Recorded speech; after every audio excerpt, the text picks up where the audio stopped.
Here's how we can make a white outline thumbnail on your iPhone. Let me begin and let's get started. Hopefully if this is your first time here, make sure you subscribe so you never miss the upcoming tutorials and videos like this. But anyways, the best way for me to add the border or outline is by using an app which is the photo editor named Snapseed.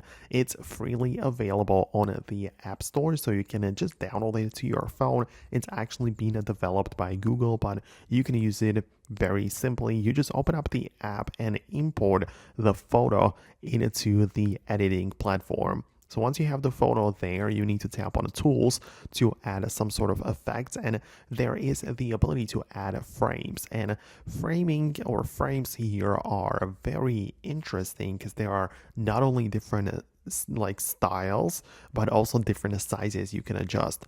The first one is the most basic one, probably the thing that you are going after, just a regular white border, but you can also slide your finger across the screen to adjust the width of the outline or the border frame, whatever you want to call it. So it gives you some level of flexibility and customization with it, and it actually works out just fine. So once you're happy with it, you can export that image and it will be saved in your gallery. So that's how you can basically add the frame.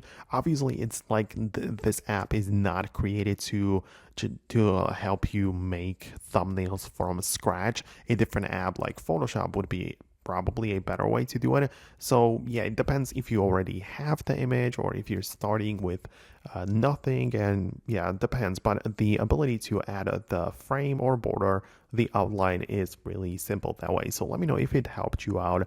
Let me know what you think. Subscribe for more and I'll catch you later.